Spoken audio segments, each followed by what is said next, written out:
What's up, Philadelphia? Welcome back to First Time, Long Time. I'm Colin Newby of 97.5 The Fanatic and 93.3 WMMR, coming to you weekly with some Philly sports talk, and we've got a special week here.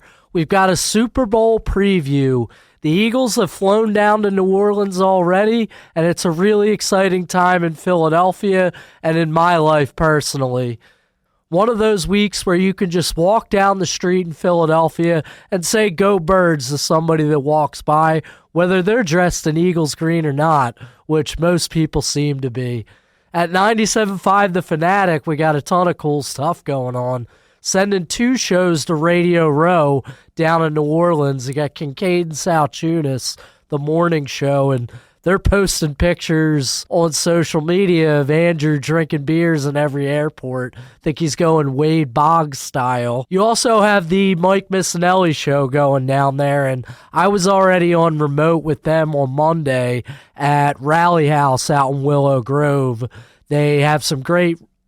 So really packed at the Fanatic, and then MMR's got some really cool stuff going on too. You probably already heard this with the size of this Preston and Steve initiative, but they've got BirdBot, who's traveling all around Philadelphia, the green robot-looking thing, whatever it is, the creation of Greg Monahan, who was a graphic design guy, unfortunately laid off by Beasley Media, but proven that he's still the best there is, working on BirdBot for MMR and Preston and Steve. BirdBot's going to travel all around Philadelphia throughout the week and then take a ride down to New Orleans and just basically get passed around by Eagles fans. And the most famous person that had an interaction with BirdBot the other day was Brian Dawkins.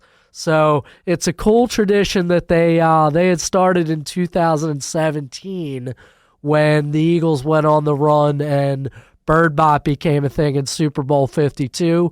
They brought it back this year, and hopefully that one is going to bring the same kind of good luck. But then Sunday, for the actual game, I'm at Patty Wax on South Street. That's going to be totally with the Fanatic through the pregame show. I think that kicks off at 2 o'clock leading up to game time, but everything is still going to be at Patty Wax for the watch party. So the beers are going to be flowing. That place is going to be packed. And then we might go all night or all the way through the following week.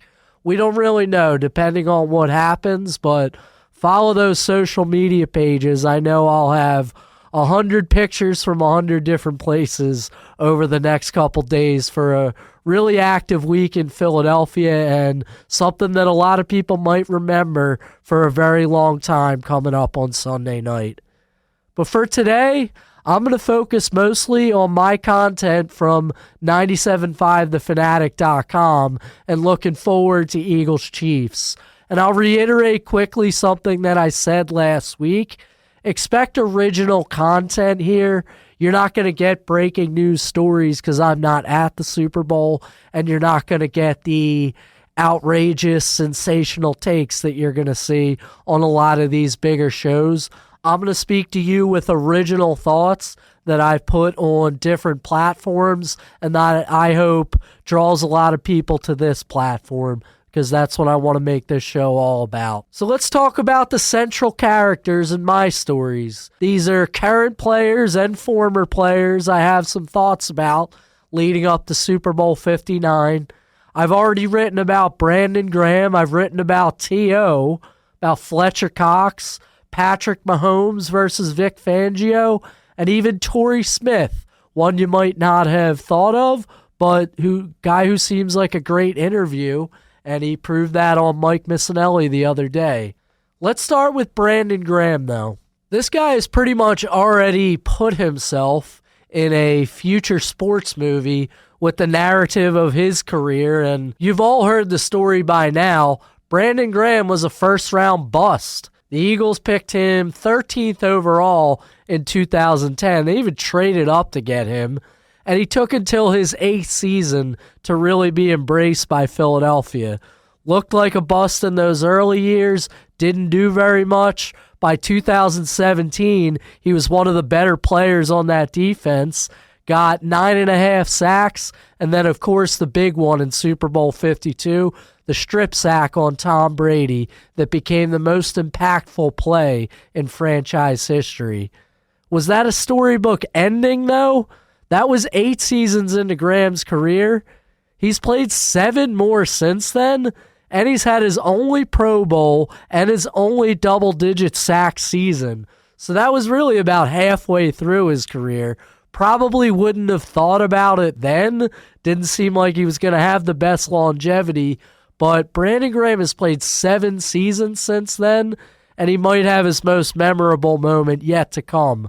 Guy injured his torn triceps back in November. It was on Sunday Night Football, November 24th, out in Los Angeles against the Rams. He said after the game that he was done for the season. He is currently rehabbing. It's been about 2.5 months.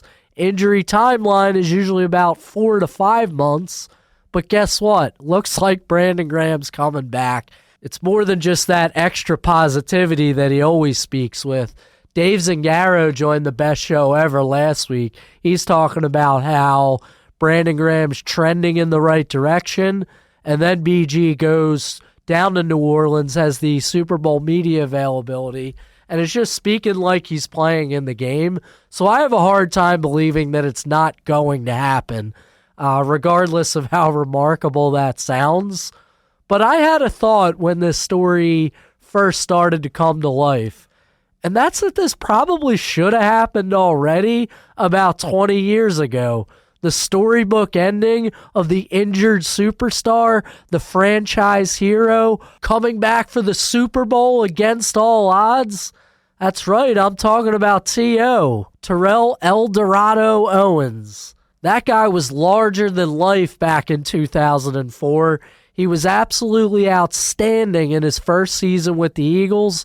Remember, this was the height of the Donovan McNabb and Andy Reid era in Philadelphia, where they had gotten to the NFC Championship game and lost 3 years in a row. They're trying to get over the hump, and they acquire one of the best receivers in the NFL, and T.O. was as advertised right away. He was absolutely dominant. But then something happened in Week 15 against the Cowboys. Roy Williams, the old Dallas safety, he ripped T.O. down from behind with a horse collar tackle. Remember, a horse collar was actually clean back then. The NFL created the penalty almost as a reaction to this particular injury. But Roy Williams ripped down T.O., he broke his leg, and he tore a critical element in his right ankle, and that was 7 weeks to the day before the Super Bowl. So any normal person who suffers that kind of injury misses the remainder of an NFL season. T.O. is not a normal person, and he didn't miss the remainder of the season. He fought all the way back to play in the Super Bowl. And this rehab process was unprecedented. It started on a pool treadmill the day after his surgery down in Baltimore, which was right after the Dallas game where he suffered the injury. T.O. actually shared in an interview years later also that he doesn't believe that speedy return would have been possible if he hadn't prioritized newer methods of conditioning and personal trainers in the off seasons in the years leading up to that injury in 2004. He also spent time in a hyperbaric chamber. That was kind of a new concept back then. It's become, I guess, much more commonplace now, but that's what the talk was back in the day. I remember as a little kid listening to WIP because the Fanatic wasn't even around yet back in 2004 when the Eagles went on that run. But the hyperbaric chamber became somewhat of a legend. But in the meantime, while people are also talking about T.O.'s injury recovery, the Eagles are going on the run through the NFC playoffs without him. Donovan spread the ball around a little bit. Freddie Mitchell had some career games. And the Eagles finally conquered that NFC Championship game hurdle that had been so devastating to them in years past. But when push came to shove, T.O. came back for the Super Bowl. He even had to sign a waiver for the doctors to play in that game. That Super Bowl against the Patriots down in Jacksonville was Super Bowl 39. And when he first got on the field, a lot of the analysts are thinking, is he just a decoy to draw the New England defense, to lighten the coverage on some of the other wide receivers? But he wasn't. And he answered that quickly. He had 3 catches for 46 yards in the first quarter. And the one I remember was a crossing route. And I watched this replay this morning. A crossing route where T.O.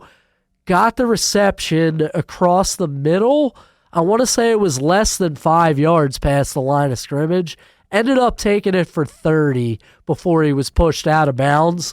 And he did that signature bird flap on the sideline to get the Eagles fans in Jacksonville all fired up.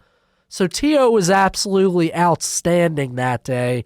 Not surprising because he was one of the best wide receivers in NFL history, and he proved it with 9 catches for 122 from McNabb. That's only one of the accomplishments that makes me think that T.O. is one of the fiercest competitors in professional sports history, but he deserved a better fate. Why isn't this a story that is constantly praised like a cliche sports movie? Well, there's a few reasons for that. The biggest one, I think, is because the Eagles lost the game. 24-21, Tom Brady and Bill Belichick took their 3rd Super Bowl in 4 seasons. That was the first time people really called them a dynasty after the 2004 season. Narratives don't really play in losing efforts, so no, T.O. wasn't going to be the biggest takeaway from that game.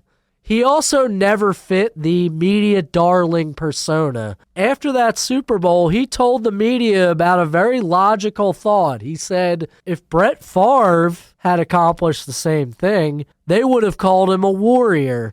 For me, they said I was selfish. If I'm selfish because I want to help my team win. I think T.O. had a really good point there. If it was Brett Favre, everything would have been perceived so much differently. This guy didn't do himself a lot of favors before or after that season, and maybe even during. T.O. burned a lot of bridges in Philadelphia and with other teams that he played for in the NFL, so this isn't like he's completely victimized in the situation. But the character in the story is a big factor here. The media didn't gush over T.O. doing this. 9 catches for 122 on a broken leg. That's absolutely ridiculous. But his persona is part of the reason that story isn't necessarily as glorified. And then, of course, everything fell apart in the 2005 season.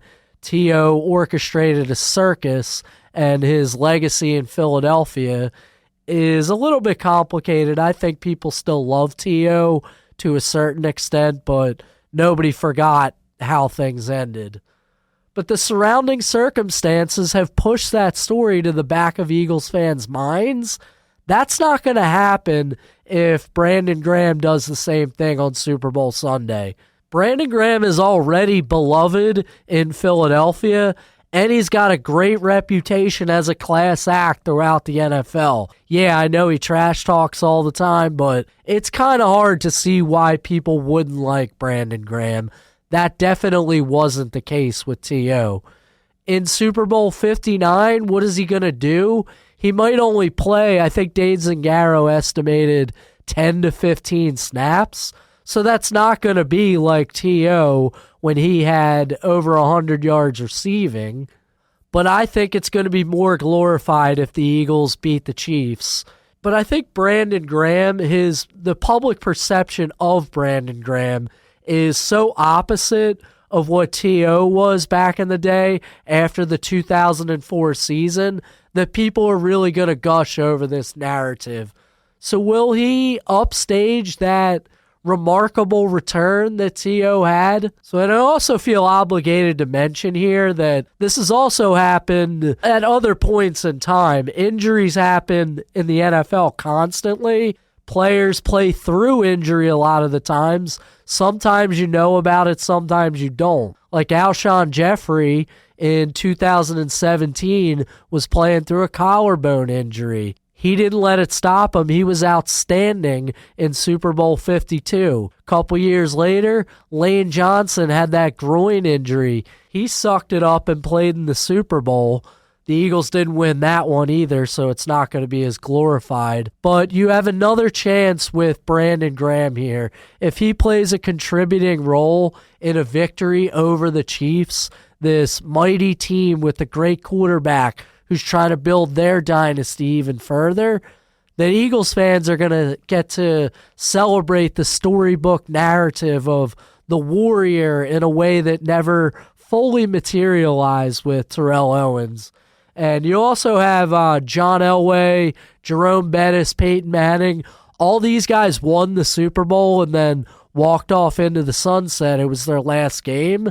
Well, if Brandon Graham does that, it'll kind of one-up those guys because of the injury narrative on top of what could be his last NFL game.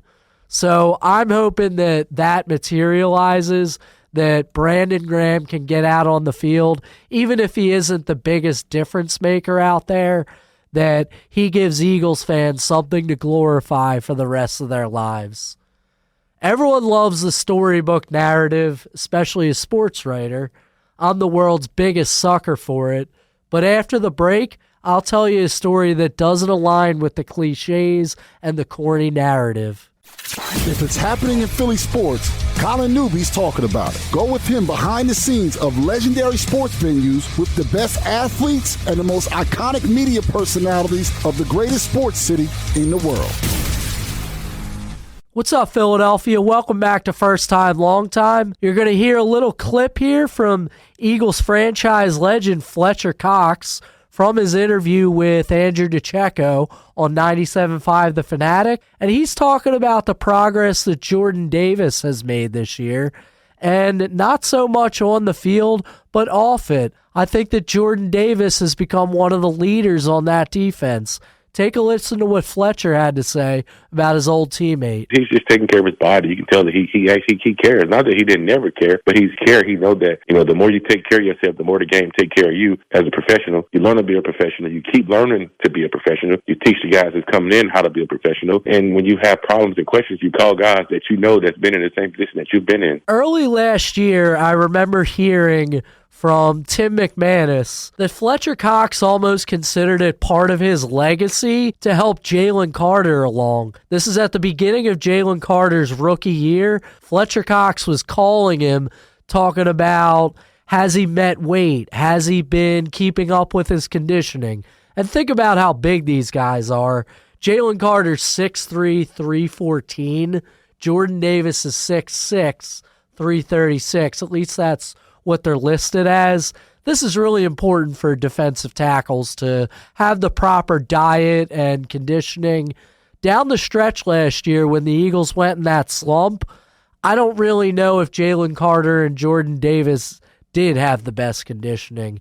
Now, I don't want to accuse them of anything. I'm not in the facility, as I pointed out, but Fletcher Cox's leadership to point them in that direction didn't pay dividends, if you put it that simply, at the end of last year. They were not contributing to a defense that was really struggling. When I heard Fletcher Cox bring it up again this year, it was music to my ears because it makes me think of the lineage of the Eagles. The fact that this guy is having a lasting impact on his teammates because he was the veteran that passed it along to them. The right way to handle your conditioning as a bigger guy who's going to play on the line in the NFL. The right way to carry yourself as a professional. The right discipline to hold to help your teammates and be a key contributor at the NFL level. The Eagles have been one of the most successful NFL franchises during the 21st century, And a lot of that is because of the lineage. I grew up in the era of Andy Reid and Donovan McNabb, and a lot of it's been passed down. Andy had such a ripple effect that one of the later coaching hires, Doug Peterson, the only coach in franchise history to win a Super Bowl, was kind of on Andy's recommendation. Jeffrey Lurie took that in consideration when he hired Doug. And just a lot of things that go on in Howie Roseman's tenure really came from Reid's philosophy on football, especially how to build through the trenches. So there is a lineage here, and it's a tradition of success. So to hear that Fletcher Cox considered that part of his legacy to pass certain things on to Eagles defensive linemen of the future, I'm glad that Fletcher Cox is going to be remembered for something like that. Remember, I talked to Zach Berman. He was actually the first guest ever on First Time, Long Time. I talked to Zach about why Fletcher Cox isn't necessarily as glorified in Eagles history as a guy like Jason Kelsey is. Take a listen to what Zach had to say. Different personalities. You know, Jason has his personality I don't want to necessarily compare the two in that, you know, they're both unique in their own right. I think Jason's personality kind of captured certain sensibilities among Eagles fans. And, you know, I thought Jason's retirement speech hit it on the head of kind of why that relationship between him and Philly is so special. And then also in Jason's case, you have the Super Bowl speech, which kind of made it iconic. You have the podcast. You have obviously Travis's fame. I think Jason's maybe let the fans in more, but I think they're both unique in their own right. You know, what I respect about Fletcher is he did it his way, you know, and Jason did it his way. They're both storied Eagles. They're two of the best players of the past 20 years for this franchise. But I think, I just think the personalities. So I'm really happy to hear that.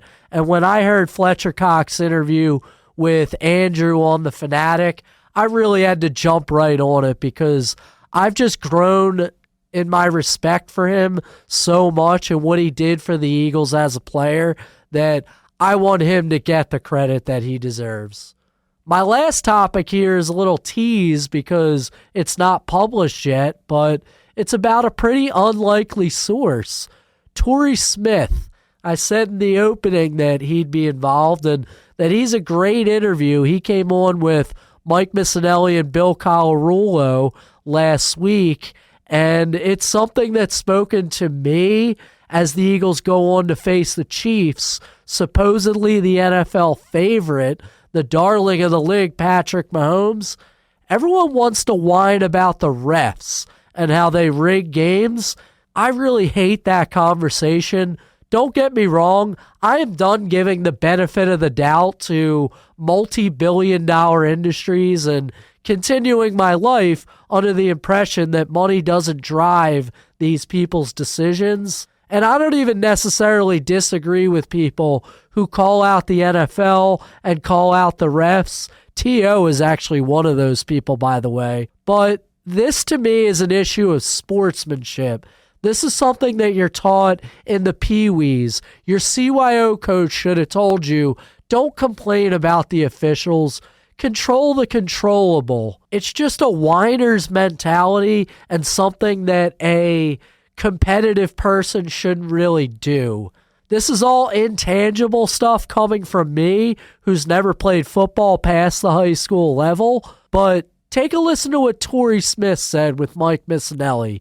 He put a lot of substance behind this conversation, which is tough to do for such a subjective concept. I don't really complain about the refs too much because, listen, all the complaining you do, I haven't had a ref change a call in my favor in my entire life. Not even coaching these 10-year-old kids. So it's like I don't waste my time worrying about it. But I will tell you this: I do know there's a such thing as veteran privilege at the quarterback position. So if I was a defensive lineman playing for the Eagles this week, I'd make sure I'd watch my landing on the quarterback. Right? Like there's just certain things that they get that privilege. I was in Baltimore and we used to have battles with Tom Brady all the time. There were certain calls you just knew that hey, you might be able to get away with that with Cam Newton, but that's not going to work versus Tom Brady. So you have to make sure that you're conscious of certain things, but you don't necessarily change the way you play. But that little bit of extraness that guys like to add at the end of plays, you kind of try to stay away from it. But I'm not a person that goes down the alley complaining about referees, because when you complain about them, that's when it comes back to get you, right? And you're worried about all these other things, man. When you control what you can control, play the way you're supposed to play, the game will not be left in the ref's hands. Control the controllable. That's what the Eagles should be talking about, and their fans should be talking about, avoiding a weak mentality of crying conspiracy about everything. Remember James Bradbury in the Super Bowl 2 years ago after the 22 season? He took accountability for that penalty. It was a soft call, yes, but that's not the reason why they lost the game, and James Bradbury didn't try to act like it was. If you pick up that full interview with Torrey Smith from the Mike Missanelli show, he goes on to say a little bit more about what he was talking about with Tom Brady and how he got some of the calls, the preferential treatment for star players, star quarterbacks, really. And the contrast he used was Cam Newton. If you hit Tom Brady and then hit Cam Newton the same way, Brady would get the flag, Cam Newton probably wouldn't. The guy that I thought of when Torrey Smith was talking about that is Michael Vick. He used to get crushed all the time, but it's just based on a perception. Some refs just see how hard guys hit. They see the body language of certain people, and it's not even necessarily conscious. It could be subconscious that some hits look worse than others. So when Torrey Smith says Eagles defensive players should be on the lookout, that's another way to control the controllable. They've been around this game. They've been at the highest level of professional football, so they know how these things work too. At a certain point, don't hit Patrick Mahomes right along the sideline, because that's a controllable. It might be a soft call if you get hit with a 15-yard penalty, but you knew beforehand not to do it. You know that the league has thrown in all these fouls that didn't used to be called that now are a little bit of a player safety issue, also a little bit of a just over-the-top measure to protect guys like Patrick Mahomes. But I thought Torrey Smith had a really mature and objective view there, so that was going to be one of my final things going into the Super Bowl. I wanted to close this show with something that the audience can take with them when they watch on Sunday. For the majority of my life, I've been listening to sports talk radio and all these conversations about the Eagles and everything leading into the upcoming Eagles game and previews, breakdowns, opinions, thoughts, whatever. Sports talk radio has been my muse for the Eagles my entire life.